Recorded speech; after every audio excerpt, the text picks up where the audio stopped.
Well,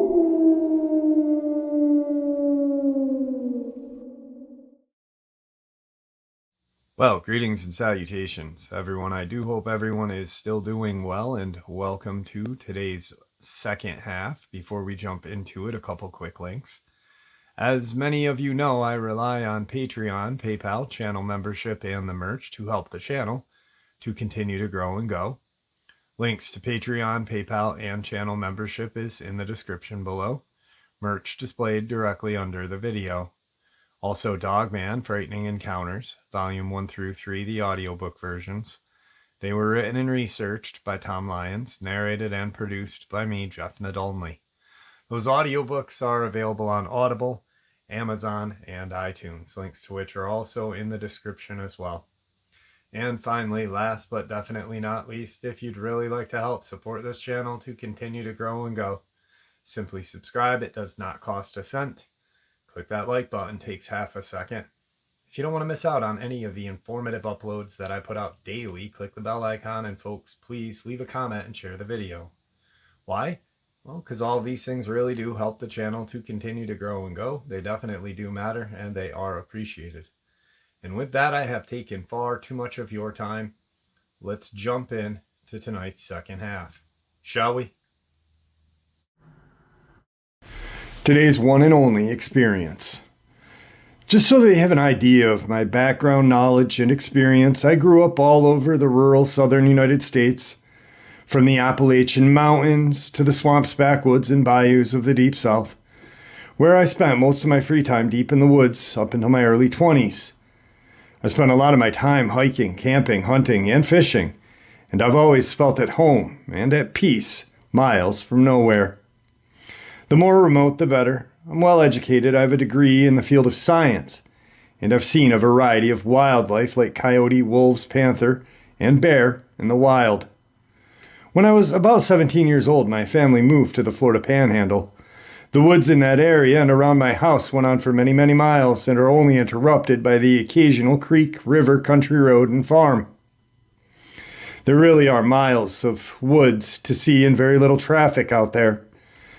I was told by the locals that the area around my home had a special significance to the Native Americans, and on a few occasions people alluded to things being odd in the area, but no one ever told me anything specific. If anything, the few who seemed to know anything got weird and quiet if I pressed them about why they made remarks about the woods, so I dismissed it and lived my outdoor life as normally as I would. On one occasion, some of my friends came over to our property and decided to go camping. We went down to one of the creek bottoms a mile behind my home.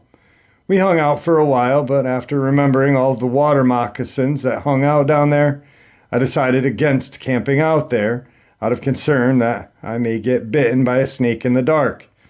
There were a lot of cottonmouth down there, and they became more active at night. So around dusk, myself and another kid went back to the house, and the other two were going to camp out there at night. Probably an hour after dark, the other two showed up looking shaken. They said they were going to sleep inside as well.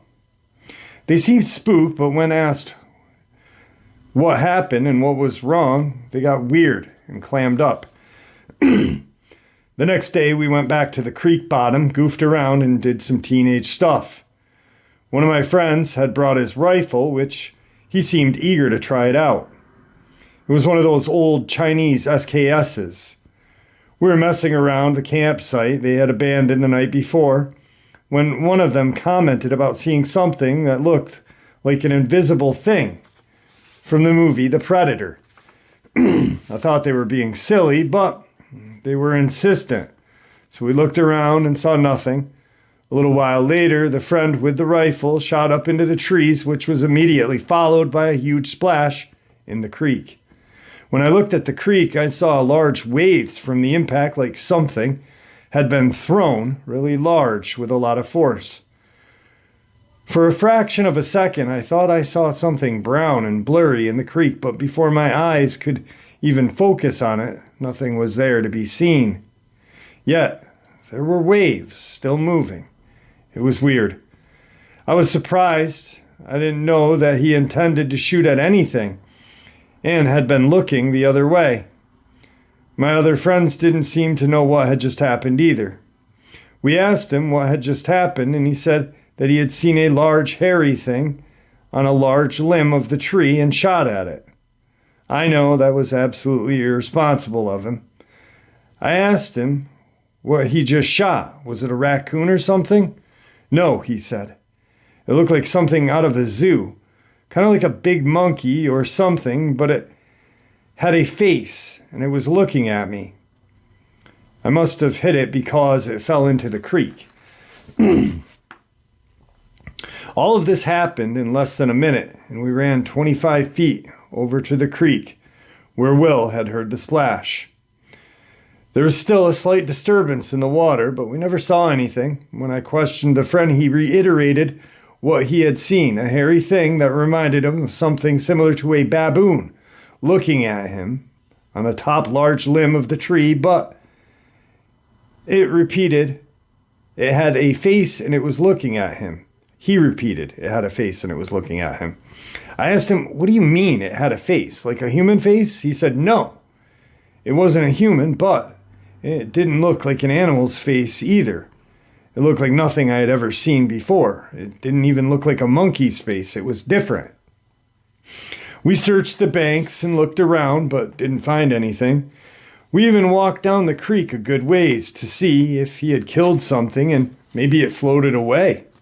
But we never found anything, no blood, no tracks, no fur. But whatever had happened, he had irresponsibly shot at something, and even if out of surprise, it had fallen into the creek, but we never found a sign of it.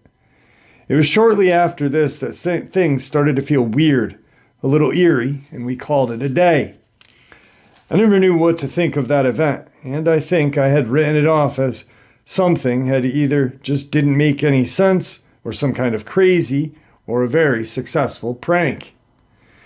I even asked the other two guys if they were screwing with me, and they swore up and down that they didn't know anything. One of them did see him fire the rifle, but didn't know what he was shooting at. He said that he had saw something fall in his peripheral, but when he looked into the creek, there was nothing there. Life continued on as normal, and I spent a lot of my free time hiking and exploring and looking for fishing holes off of that little creek. At some point in time after this, I started having weird experiences in the woods periodically. Sometimes, usually late in the day or at dusk, I would get this feeling like I was being watched. The feeling wasn't there most of the time. It would just happen on occasion. I started noticing that sometimes in the evening I would hear strange animal noises from the surrounding woods. A few times it sounded like blood-curdling screams. Once it sounded like the roar. And a few times it sounded like some type of odd bird-like cry, similar to that of a peacock. Being familiar with animals, I always tried to deduce what animal had made this various noise. I concluded that the screams must have been a panther, that the roar was a bear, but peacock noises made no sense. There were 3 neighbors within the next mile and a half on that isolated road, and none of them had peacock. Then late one evening, I heard more of an intimidating scream than before. It just sounded bizarre and caused me a sense of fear and dread. The scream sounded like a woman being murdered. I don't know how else to describe it. It was high-pitched, shrilly and loud, but it seemed too loud and lasted far too long to be a human. I figured it must have been a panther, but it didn't feel right and sent chills down my spine. It was during this last bit of twilight before total darkness, and I heard my ass back home. Sometime after, the occasional sense of being watched and followed began to feel stronger and more malevolent. On a couple of occasions after, when I was out in the woods, I felt that I was not just being watched, but I was being hunted, and that my life was in danger. I never saw or heard anything. The woods were always silent when this happened, and I always quickly made my way home, but made a point to walk, as I felt running may trigger a predator like a panther to chase me, if that's exactly what it was. Whatever it was, it felt like I was in imminent danger of death. It was a consuming feeling like nothing I had ever felt. One day during this time, my little brother and his friends came running excitedly to me and told me that two of them had seen a bear. Being that this area had been heavily hunted for many years, there are not supposed to be any bear anywhere near this part of Florida. I asked them what they saw. They said that they had turned around and had seen the hind end of something walking on all fours out of the edge of the forest. They only saw the very end of the creature and could only see the upper part of its back legs and its back right above its legs. They said that it was brown, it had hair, and it was far much bigger than a dog, so it must have been a bear. Again, there are no bear known to exist anywhere near here. At some point after this, I was out hiking again one day, and I made a point to bring my shotgun loaded with number 4 shot, which is the largest pellet that I had. I began carrying it while hiking as a precaution to whatever was out there. I was still leaning towards the panther. I didn't know what else it could have been that would stalk a human and go undetected. I had noticed that the strange feelings and various strange sounds seem to happen around dusk or at night, so I started making a point to get back home well before dark. This time I had stayed out a little too late. Dusk was beginning as I'm making my way home when I felt it again. Something was watching me. No, it felt like it was definitely after me. The level of fear and the senses that this thing triggered were completely different than anything I had ever felt. I knew I was being stalked, but I couldn't see or hear anything as I made my way home. Whatever the thing was, it seemed to move with me as I walked hundreds of yards, but the feeling had only grown stronger. I felt like my life was in peril, like something was about to lunge out and kill me. Every hair on my body seemed to stand on end. I felt certain that whatever it was, a shotgun was not going to stop it. Despite the terror I was feeling, I forced myself to stop and scan the woods, looking at both the ground and trees, thinking that I may see the panther nearby readying itself to pounce. There was nothing that I could see or hear. Everything was deathly quiet. It was at about this time that I first remembered my inner voice saying, "Don't go, go, don't stop," My inner voice saying something like, "Don't stop, go, quick, don't run." I started praying as I was walking toward my home. In every fiber of my being, I felt this sense of malice and intent. Whatever this was, it wanted to kill me. I felt sheer terror, dread, in a way I'd never felt in my 17 years of life. Remember, I grew up in very rural areas full of remote, isolated spots. Those places were where I felt the most peace. Animals didn't scare me, but whatever this was, it did. That feeling was terrifying and consuming. It was all that I could do to walk home clutching my useless shotgun, praying to God to protect me. And he did. Usually, when I got within 200 to 300 yards from the house, the feeling would subside. This time, the feeling followed me right up to about 50 yards from the house. I continued praying, and as I reached it, the feeling eased off, but I felt like whatever this was nearby and watching. From that day on, I started occasionally feeling this malevolent presence emanating from the nearby woods. Sometimes it didn't feel safe in my own yard at night. I remember one time when I walked into the backyard and heard the scream again. It sounded like a woman screaming in terror, only extremely loud, and it lasted too long to be a human. And then it transitioned to something like a baby crying, but the crying changed and became distorted and twisted, and it just felt and sounded like something that was wicked, and it was trying to frighten me. From that point on, I avoided the woods, especially while alone or in the evening. I turned to partying, trying to push the events from my mind. A year or two had passed without incident, and I had gotten too relaxed. Sometimes I'd get the occasional itch to go for a stroll at night. The moon was mostly full. The sky was clear with lots of stars. It was a bright, beautiful early autumn evening. I still had enough apprehension to stay out of the fields and woods, especially alone at night, so I decided to go for a walk down a rural country road. It was probably midnight. I had walked several hundred yards down the paved road, cut across the corner of someone's cow pasture to get to the dirt road. I'd gone through an electric fence and had made my way about 50 yards through a pasture when I heard something moving in an adjacent cornfield in the opposite side of the dirt road from that pasture. I stopped and listened and heard the sound of something big moving quickly through the corn rows. At first, I thought it may be a deer until I realized the steps and movements sounded bipedal and large. Several times it moved and then paused, then moved through the corn quickly again. After hearing that movement several times, suddenly the sound of movement was followed by the sound of a rabbit squealing. I instinctively crouched, peering into the darkness. Up until this moment, I had only been curious as to what kind of animal I had gotten close to. I had no way of fathoming what it was about to step out.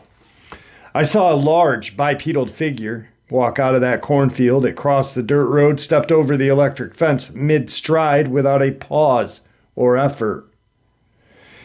In the bright light of the moon and stars, I could make out some details. Its head had a significant wolf-like feature. A long snout and pointed ears. It was much taller than a human. I'd say 7 feet, possibly a little more. And it walked, leaning forward with its shoulders hunched forward, like it was slightly crouching.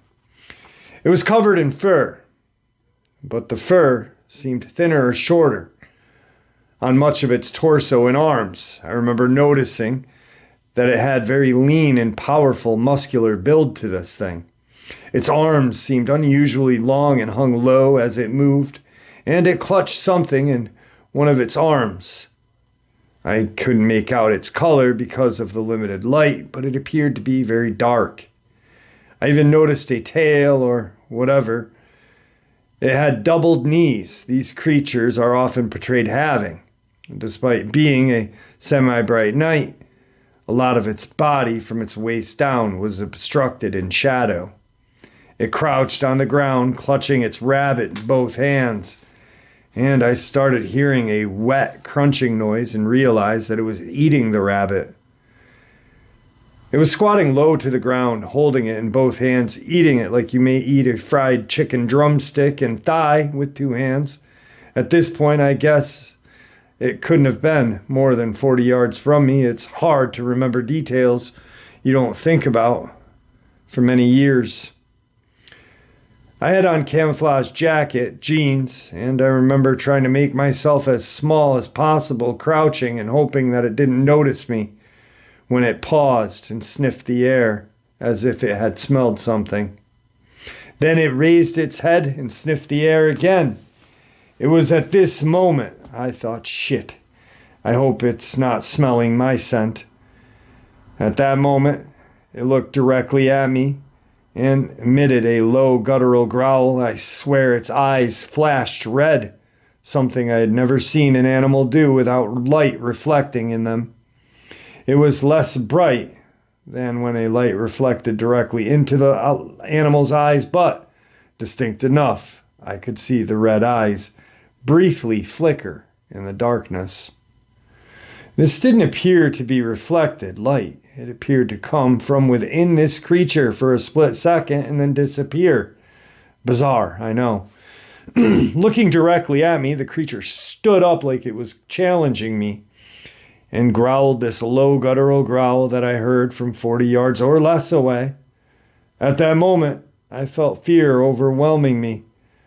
I had this overwhelming urge to haul ass back to my house, but something inside, something told me not to run. That if I did run, it would catch and kill me. When I previously told you about all of this, I said I felt hunted, and I felt the sense of an unnatural terror, like my life was about to be forfeited, and very suddenly and violent. Well, now, It was like I was looking at the source, eye to eye. Somehow I knew that this creature was bad, a very wicked thing, and far more powerful than me. And something like an inaudible voice kept telling me that if I ran, I would forfeit my life. Walk, don't run, pray, stay calm. These thoughts kept going through my head, but they were not coming from my conscious mind. I slowly backed out of the field, never turning my back to this creature until briefly when I had to cross the electric fence. Even then, I tried not to turn my back completely to it and keep one eye on it. At this point, it had moved deeper into the shadows of the pasture and was moving parallel to my direction. I would occasionally hear it move through the field, still staying parallel to me as I began to walk down the paved road toward my house. As I moved down the blacktop, I came to a section of woods with no homes or lights nearby.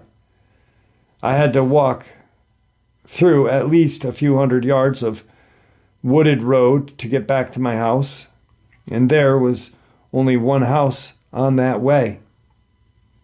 No lights anywhere, nothing but woods. The thing tracked alongside of me the whole way, moving through those woods in darkness with absolute ease.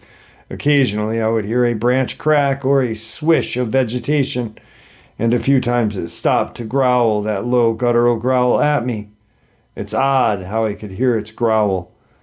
I don't think I would have heard a dog growling at that distance. The entire time I felt this overwhelming sense of dread, fear, and inescapable death. I continued to listen to this internal voice and prayed hard the whole way. I kept telling myself to walk, not run, and to pray. I prayed. Oh, did I pray? I don't know if it was the voice of my intuition, but I somehow knew with absolute certainty that if I did run, this thing would kill me. There was something symbolic about the act of fleeing from this evil, and I knew if I did, everything I knew was over. As I walked through the dark wooded stretch of road, I remembered wondering if any of my remains would be found, and if so, would they be able to claim it? I kept feeling like I was going to be killed at any moment. Time seemed to drag on. It seemed to take forever until I got close to my house. I finally reached my driveway and even walked backwards up the hill to my house because I did not want to turn my back to this thing. Sure enough, it was across the road from my home, growling from the edge of the tree line and brush. I finally bolted when I got 10 yards from the door. I ran through the house, locking the doors and grabbing my old shotgun, even though I felt certain that the small game loads I had in it wouldn't do a thing but upset this creature even more. I was too afraid to look out the windows as I knew it was outside and feared seeing it looking back at me through my windows. That feeling this thing gave off was not just a dangerous one. It was an evil feeling, a feeling like a wicked, unnatural thing. I sat in my room and prayed, if memory serves, until dawn broke. A few weeks or months later, sorry I can't remember the specifics, my little sister came downstairs sometime around or after 1 a.m, white as a ghost and panic-stricken. She was terrified. You could see it all over her face. When I asked my family what was wrong, they told me she had seen a bear crouching outside of her window. She had woken up with a terrible feeling and knew something was watching her sleep. And when she looked out her window next to her bed, she saw a bear with large red eyes staring at her. My sister slept in a bedroom on the second floor, but the garage adjoining that part of the house was one story. Something had climbed on that roof of the garage and had been intently watching her through her window. I asked her point blank if she was sure it was a bear. I could tell she was terrified and didn't want to acknowledge something. She responded with, "It was covered in hair, had big red eyes, and was staring at me while I was sleeping through my window. I was asleep when I woke up with a feeling of terror. I knew something was watching me, and it felt bad." I'm paraphrasing, as This was many years ago, of course. I was generally afraid to go outside and even back in the woods around my house after that. But when I did summon up some courage, I would periodically have to abruptly stop hikes in the woods near the house. Everything would be fine, and then I would suddenly become overwhelmed with this ominous feeling that I was living on borrowed time. That creature was stalking me, and it was going to kill me. I almost always left immediately, feeling like the shotgun in my hands that I was carrying was useless. On multiple occasions, when this had happened, I felt the inner voice again, telling me to leave now, walk, don't run, and pray. On a couple of occasions that I lingered momentarily scanning the woods for this creature, and I never saw anything, but it felt like it was growing closer and danger grew more imminent, so I always left. It was around this time that I found someone's white domestic rabbit hanging from a tree branch in the woods, disemboweled, with its eyes plucked out. It was hanging from a branch, maybe 5 feet off the ground. It struck me that it was like it was meant to be seen or found, as if it was placed highly visible location right behind someone's property line, eye level, at the edge of the field, beside the woods where this thing seemed to frequent. It just seemed significant. It was about that time that I learned the Native Americans lived on a nearby adjacent property who were reputed to use blood magic. That was evil and bad stuff. It is evil and bad. I was told by another Native American who told me to stay away from them. I am part Native as well. We lived near a reservation, and multiple natives had told me about someone who they knew was a shapeshifter. Someone who had reportedly demonstrated their ability to shift into animals, and they had ties to this family.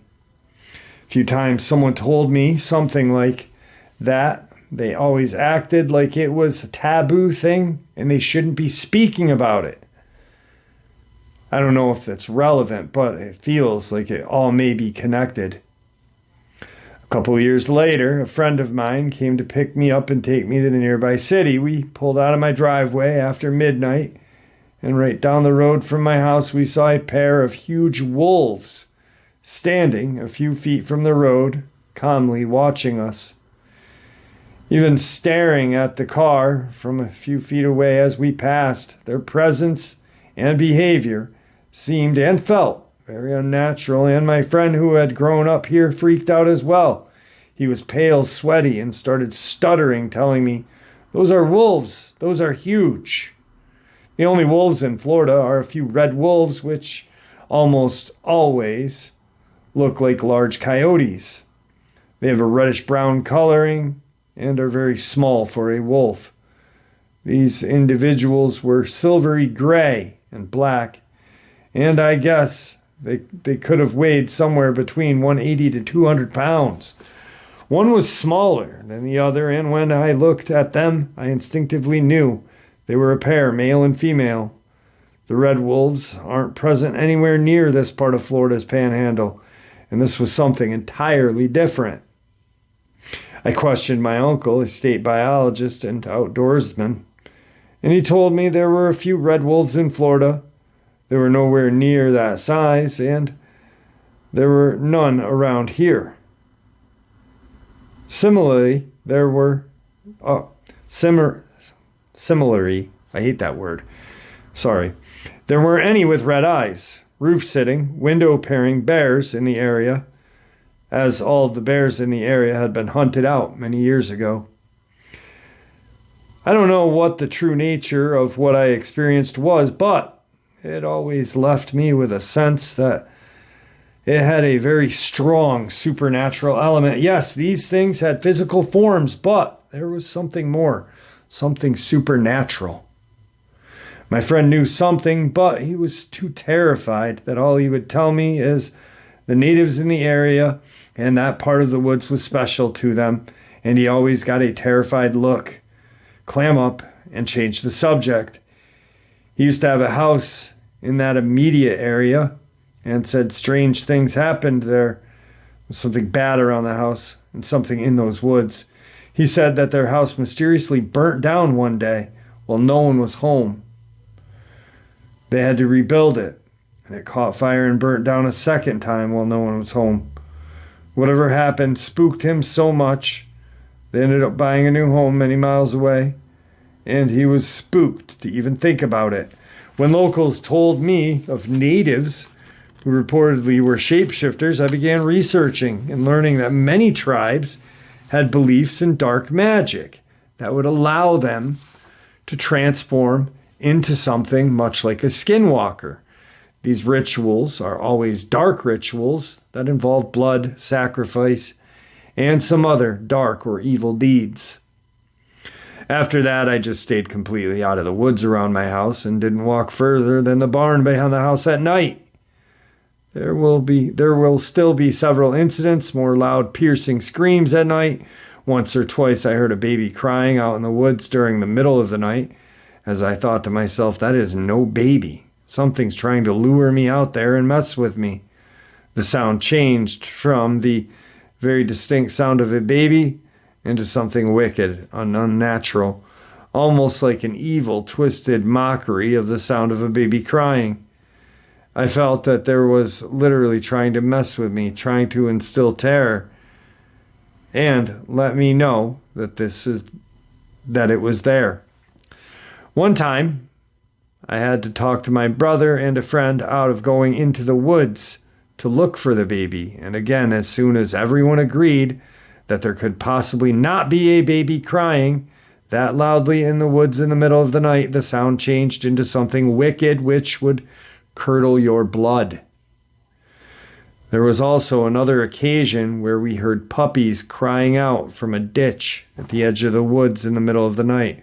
Once again, a couple of our friends wanted to rush out there and rescue the puppies, and once again, as I soon pointed out, that it couldn't possibly be puppies out there in the woods at night in BFE.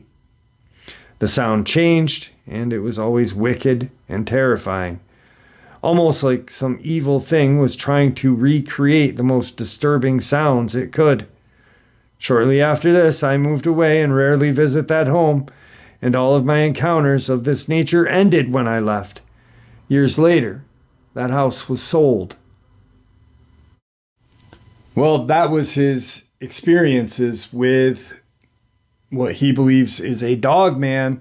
Once again, we'll go back to yesterday's topic of theories of where these creatures may come from.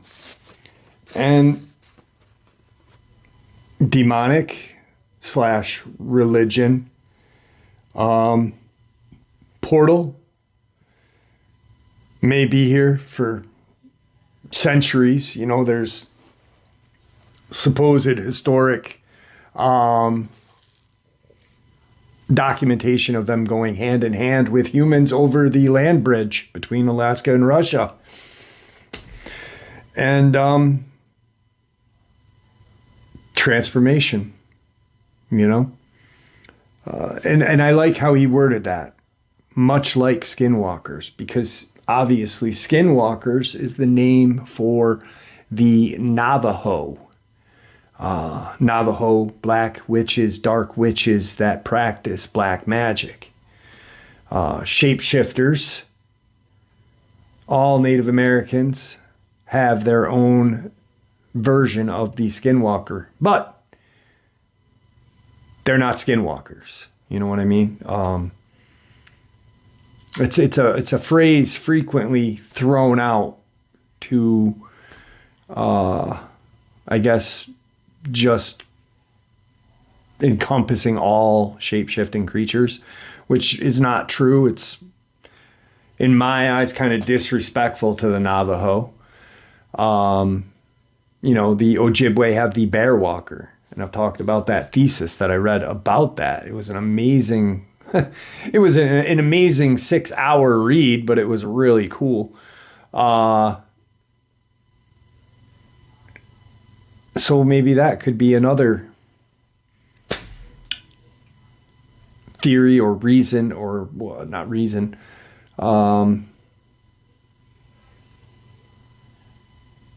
Explanation of where these things come from.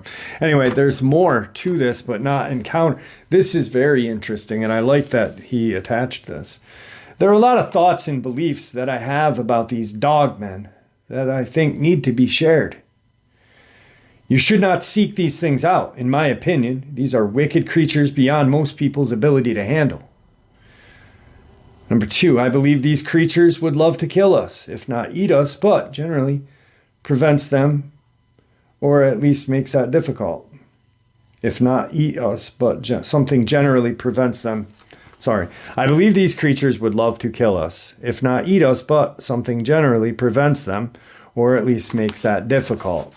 3, these creatures have appeared in tangible bodies. They hunt and feed, and so it would make sense that they can be killed. However, I think attempting to kill one would take a lot of firepower, be extremely risky, and I have a feeling your problems would only get worse if you saw out one to kill it.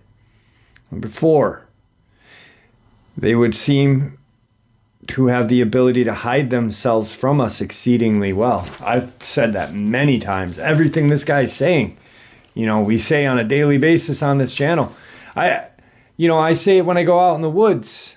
How do we not know that there's one? Actually, there's an amazing picture. I've got to share it with you guys. Not today, but I'll make a upload about it. A subscriber had watched the last time I was up to where Tom Mezek disappeared. And he didn't do anything crazy with the video. He just made it black and white, slowed it down, and watched. And there almost appears to be a Sasquatch or something similar to that walking kind of behind where I was, off to the side when I turned and panned around. Pretty interesting. Anyway, back to this. Sorry. Number 5, along with their ability to go unseen, they also seem to be either so evil that their presence creates a supernatural terror, or B, they have the ability to project terror. I had never felt anything like this in my life. It was not a normal emotion. Number 6, every time my life sense seemed to be in jeopardy, that voice popped up and very firmly, plainly told me exactly what to do. On a couple of occasions, it repeated itself when I didn't do what it said immediately or things seemed especially dire. Up until that time in my life, I cannot remember ever having these voices talk to me like that, giving me instructions or telling me what to do. Personally, I think it was God or your guardian angel. Just right there, an amazing sentence. Just, wow. Just right there is powerful. If you really think about how powerful that statement is. Whether it's praying or rebuking something in the name of Christ, sincerely turning to God seems to offer protection from these things. I've heard more than one person praying aloud or even rebuking them in the name of Christ has great effect. I would encourage any Christ-filled Christian who is troubled by Dogman to react as if it was an evil spirit. Good advice. Good. We all need faith. But there was another, I don't even want to call him researcher, channel, whatever, actor.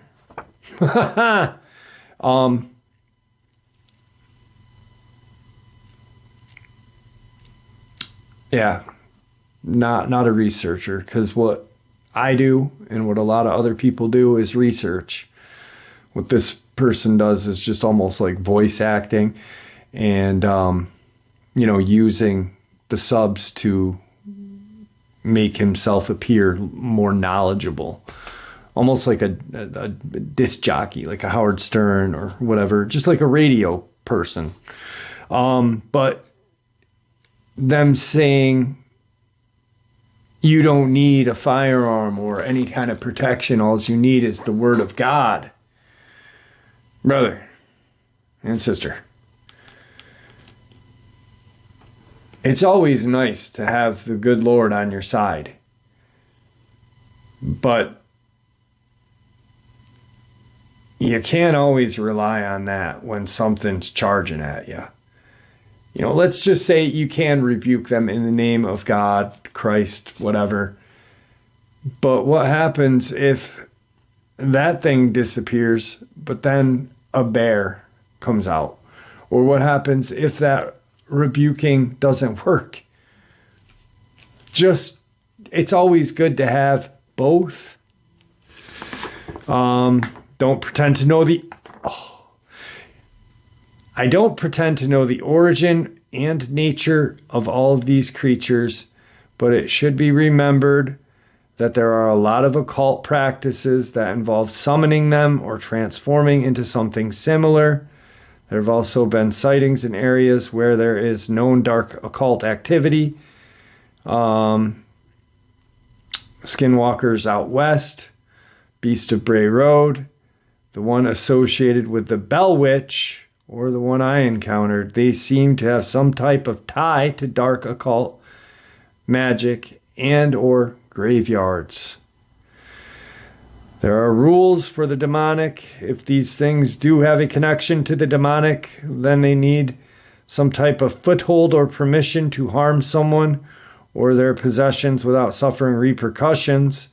It's possible that someone allowing creatures to continually instill terror in them is granting it a foothold to their doorway.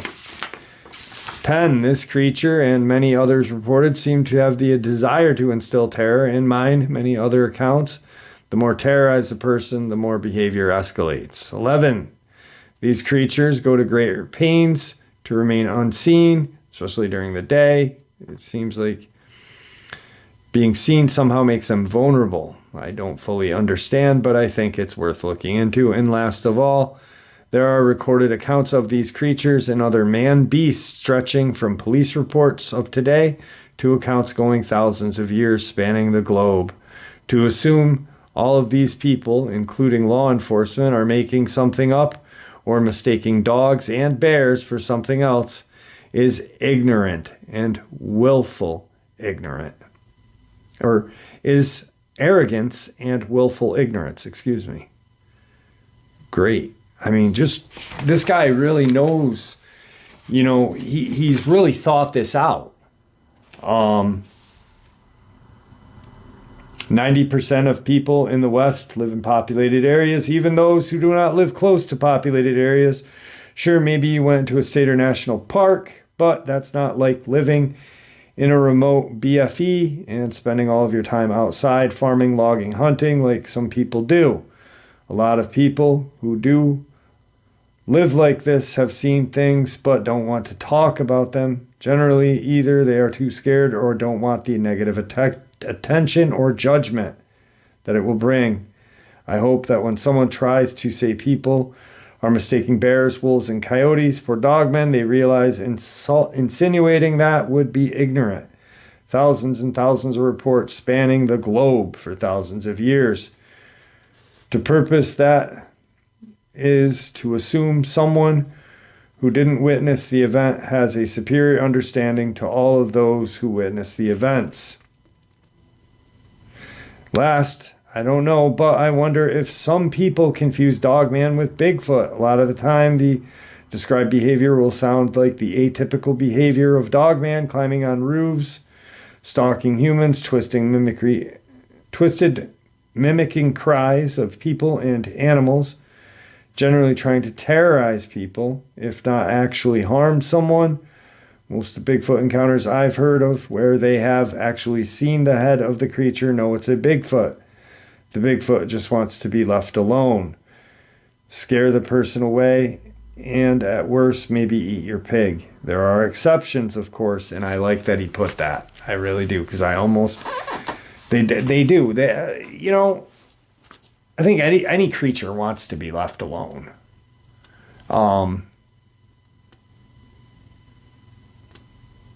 But there are occasions when they do come in and they cross that threshold to instill terror. Dogman, on the other hand, from things I've experienced, there is nothing good about it. It is very sentient and cunning. Sentient and cunning. Yeah, I mean, I agree with a lot of what he said. And right here, perfect example. Jeff, what do you mean you agree with a lot of what he said? I mean, it sounded all great to me. It did. It sounded amazing. It sounded well thought out. He actually shared his encounter, and he shared his views and theory and feelings, right? Some of them didn't fit into my puzzle. Some did. So what did I do? I took the ones that fit into my puzzle and put them in my puzzle. The ones that didn't, I put in the box, left aside here, just in case my puzzle changes. And I might need that piece later. And that's what we should all do. And by doing that, I really think that things would get better in this community. Obviously, these creatures are dangerous. I mean, a 7 to 8 foot walking wolf with claws and teeth. I heard a story the other day, an amazing story. And for anyone to say, there are not animals out there nowadays that could harm us or animals that we haven't found yet, look at the Amazon jungle. There's a researcher that lives there, and he had made a statement that there are animals larger than humans in the Amazon that have not been classified yet. What'd that make me think of instantly? Dogman, Bigfoot. Also, the crazy story is, and this is terrifying, and I played this interview for my dad, and he loved it. He thought it was great. But this guy living in the Amazon is out hunting, which he shouldn't have been doing. He's got a shotgun. He's got his dog. He's running. Dog's running. Comes around this corner, and he sees his dog. And there's this 5-foot creature with 2 kind of hook claws standing on its hind legs, and it had snapped his dog's neck. I think it was a giant anteater. Ha! Slashing at him. That's a monster. If you didn't know what that thing was, and it was almost dark, and you saw that thing, and it did that here, that's a monster. I really, honestly, I can't. Sometimes I sit here and I'm like, how can people deny so many accounts and say that these things aren't real? And they've been talked about for thousands and thousands of years. And they'll be talked about thousands of more if things work out the way they should. And there you have it, folks. I hope you all enjoyed tonight's second half as much as I enjoyed sharing it with you. I'd like to thank you all for supporting the channel. It is, after all, your support that helps this channel to continue to grow and go, and what gives us all a place and a chance to share our experiences and theories judgment-free. Everyone is simply treated with the respect that we deserve. Please stay safe, happy, healthy, and ever vigilant, keeping an eye on our children, pets, family, and our friends. These creatures are real. These events have happened. Share this information with those you love and care about, and it may just help save their lives someday. Until next time, never stop asking questions, never stop searching for the truth, and God bless you all.